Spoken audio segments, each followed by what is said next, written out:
আসসালামু আলাইকুম। আশা করি সবাই ভালো আছেন। আসুন আজকে আমরা জানার চেষ্টা করি হাইপোথাইরয়েডিজম এ রোগটি নির্ণয়ের জন্য আপনারা কোন টেস্টটি করবেন। আসুন জানা যাক। টেস্টটি সম্পর্কে জানার আগে আমাদের জানতে হবে কয় প্রকার হাইপোথাইরয়েডিজম আছে। সাধারণত ২ প্রকার হাইপোথাইরয়েডিজম হয়ে থাকে। একটা হচ্ছে প্রাইমারি হাইপোথাইরয়েডিজম, একটা হচ্ছে সেকেন্ডারি হাইপোথাইরয়েডিজম। এই দুটি হাইপোথাইরয়েডিজমকেই যদি আমরা নির্ণয় করতে চাই ল্যাবরেটরিতে টেস্টের মাধ্যমে, তাহলে আমাদের টেস্টটি করতে হবে। আপনারা দেখতে পাচ্ছেন FT3, FT4, TSH অথবা T3, T4, TSH। মূলত এখানে T3, T4 অথবা FT3, FT4 এগুলোই থাইরয়েড হরমোন।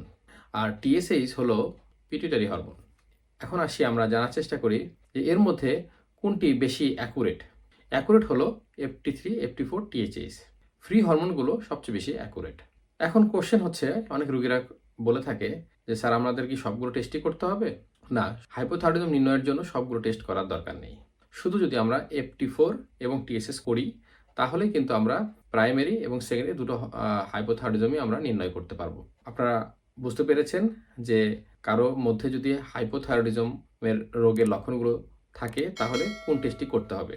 আশা করি আজকের আলোচনাটি আপনাদের ভালো লেগেছে। ভালো লাগলে আমার চ্যানেলটি সাবস্ক্রাইব করবেন। আজকের পর্যন্ত এখানেই। আগামীতে দেখা হবে অন্য একটি ভিডিওর সাথে। সে পর্যন্ত বিদায় নিচ্ছি। আল্লাহ হাফেজ।